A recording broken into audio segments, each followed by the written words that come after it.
Paano ko sasabihin sa kapatid ko, ako pala yung nagpapangiti sa kanya gabi-gabi? Ha? Yeah! Hala ka di rito! Sobrang fucked up nito! Sino over 10?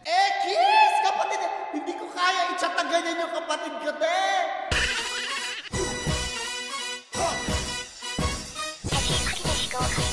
Okay! So, happy Valentine's sa lahat ng nanonood sa atin ngayon. At not so happy Valentine's sa mga gusto ng kadate ngayon pero wala. Ngayong araw na to, may mga papakita akong mga memes sa inyo at saka mga videos at sasabihin nyo sa akin 1 to 10 kung gaano kayo nakaka-relate sa mga topic ng pag-ibig o Valentine's na to. Uumpisahan natin dito. Ox lang yan, bro. Mahal mo naman. Naka-experience na ba kayo na kailangan nyo magsuot ng mga couple shirts? Ganyan! Sabi ko dito, 2 over 10. Hindi kasi talaga siya para sa akin. Cringe siya for me. Pero kung ganyan yung love language, you go. Anyways, bago natin pagpatuloy, huwag nyo kalimutan na mag-like, subscribe at notification bell. So, yun lamang. Ay! Nagpaalam agad! Wala pa nga. So, ayan. Para sa 1,000 Gcash giveaway. Eto na, umpisahan na natin. Sabi dito, sana malaplap ako. Oo ba? Yung isa taga Metro Manila, isa taga Mindanao. Hindi para sa akin yung long distance relationship. Hiwalay agad. Hindi ko kaya. Torture lang siya for me. Hindi ko i-risk. Ayoko talaga. 0 over 10. Pero na-experience ko na rin makipag chat-chat sa mga ganyan yung kabataan ko. Sa mga malalayo. Ngayon kasi hindi na. Kayo. Anyway, next one.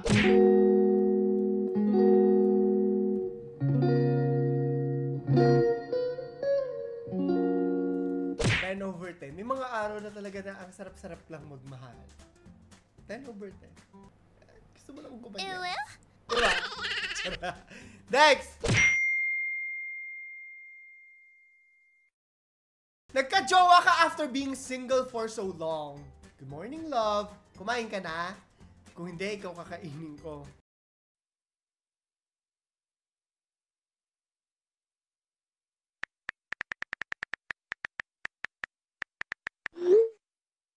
Jeje mo ng puto. 5 over 10 kasi ganito. Siyempre nung kabataan, oo. Pero ngayon kasi, stop! Tigil! Kadiri, parang hindi ko nakaya yung ganyan sa ngayong edad ko. Ang tanda. Ito pala yung bagong 20.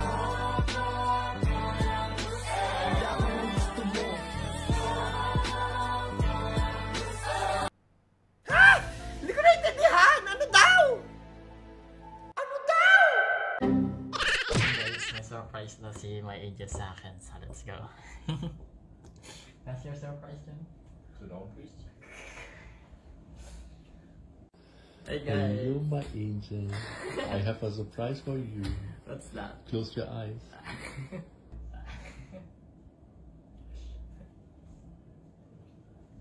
I'm very excited. I'm very excited. Sana all very excited.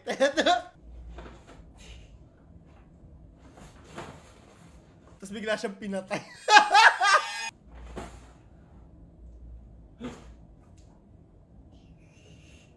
Close your eyes. Yeah, I closed my eyes. I'm not open. And now open. Chocolate. Sana all! Thank you. This waiter is original. Chocolates. What's this? A casing? Oh, case for your phone. Another chocolates. Hoy, masarap yon. Favorite ko yon. Chocolates. Many chocolates. What's this? What's... may di alam! Many chocolates.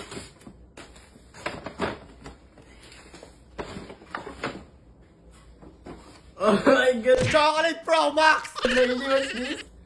iPhone 15, 14. Ay, up to 15, 14. Ang arte mo, ha? What's that? Show show you on the other side. Sino over 10? Hindi pa ako nakaka-sugar daddy. Pero alam mo, pag matanda ka na, gusto mo na lang magkaroon ng sugar daddy o kaya sugar mommy, nakakapagod magtrabaho. Pagod na pagod na akong magtrabaho araw-araw. Pengin na lang din, mamahalin ka naman ng buo. Bibigyan ka pa ng kung ano-ano, diba? Huwag mabusin yung mga chocolate, magpapa... Eme. Ay, nako, klaro, tuwan-tuwa. Next one. At kung hindi man... Alam mo, favorite ko si Ray Valera. Sabi dito, biglang kinanta to ng best friend or roommate mo nung gabing inintroduce mo yung girlfriend mo sa kanya. Alam nyo ba yung backstory nito? Alam mo, hindi ako naniniwala sa sinasabi nila na okay lang kung hindi mo alam yung context ng kanta. Di ba na-discuss na natin yan before? Grabe kasi yung binibigay na layers ng pagkakaintindi mo sa kanta at saka sa sumulat nito. Pag naiintindihan mo kung ano yung sinasabi at saka kung bakit siya sinulat. Sinulat kasi ito ni, di ba alam ko, ni Ray Valera para sa kaibigan niya dati, komedyante raw hindi ko kilala, si Ike Lozada, para daw sa mga LGBTQ na hindi nabibigyan, yung bang hindi naibabalik yung pagmamahal. Para no, hindi ko alam kung Becky si Ike Lozada, pero ganun yung kwento. Tapos pakinggan nyo yung kanta. At kung hindi man dumating sa atin ang panahon na ako ay mahalin mo rin. Asahan mo di ako maghahangad. Asahan mong di ako magdaramdam. Daramdam pala. Kahit ako ay nasasaktan. Bitin. Pero wag mo lang ipagkait na ikaw ay aking mahalin. Parang okay na kung hindi mo ma-reciprocate yung pagmamahal ko. Hayaan mo lang ako na mahalin kita. Sakit, diba? 10/10. Feeling ko naman lahat tayo naka-experience niyan sa buhay natin. Wala kang magawa. Especially yung younger na ako. Hindi pa naman ako vocal sa mga feelings. Wala, share ko lang. Naiyak at gmail.com. Mama, alam mo ba sige? Senaryo, nung nauna kang magsumbong. Alam mo ako, sa akin yung ganito ha. Pwede niyo akong awayan. May mga tao kasi na kasama yung pamilya sa pagdesisyon ng mga buhay, mga friends, sumbong-sumbungan. Ako kasi, naniniwala ako na ang problemang mag-shota, mag-asawa, kailangan kayo muna yung nagsosolve. At hindi ito paramihan ng kakampi sa pagsusumbong sa ibang mga tao. Actually, nag-a-apply yung lagi ko sinasabi na maraming nakakaalam, maraming nakikialam. Of course, kayong dalawa lang naman talagang mag-shota or mag-asawa yung nakakaalam nung kabuuan nung pag-aaway ninyo or alitan ninyo. Yun lang. 0/10. Next one! Paano ko sasabihin sa kapatid ko, ako pala yung nagpapangiti sa kanya gabi-gabi? Ha?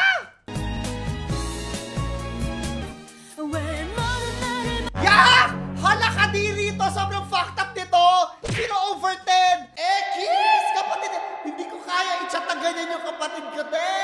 Nakakadiri! Pero 10/10 doon sa na-catfish. Lalo na kami mga millennials, hindi pa namin alam yung catfishing. At lahat ng mga ka-chat namin sa internet, ay pinaniniwalaan namin na sila yon.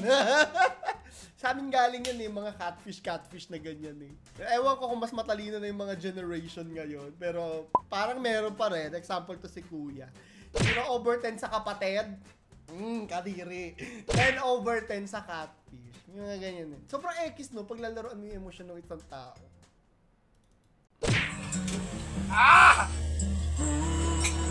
Happy Valentine's Day lang ga! Naging nasasaktan pag may kasama ka. Ang gaganda naman ng mga kanta, makaka-copyright tayo. Kasama Ikaw ni Daniel Padilla.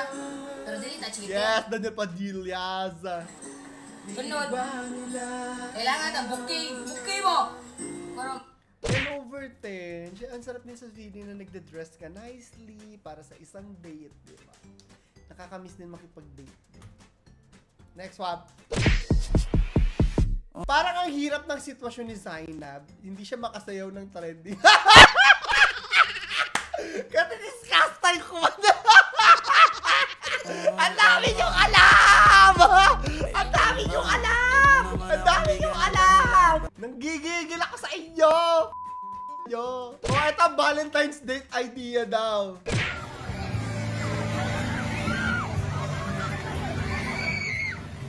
Extreme!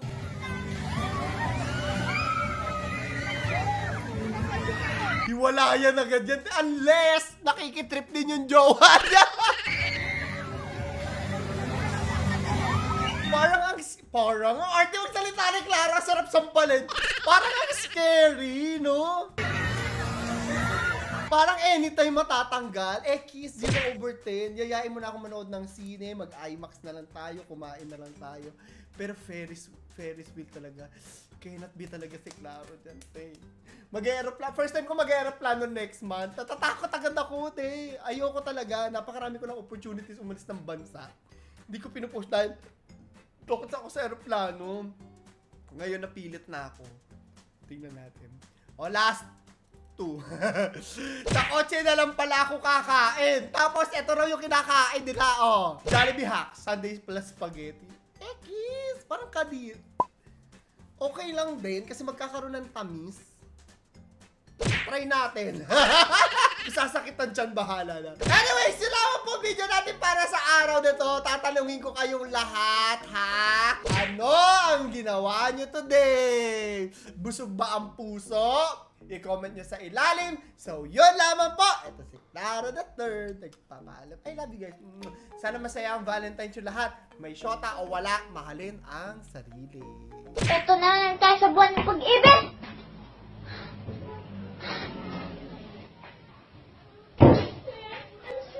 Doon ka! Ako'y huwag iinditin ang ulo. Kalimutan ito na lang ang buwan ng pag-ibig.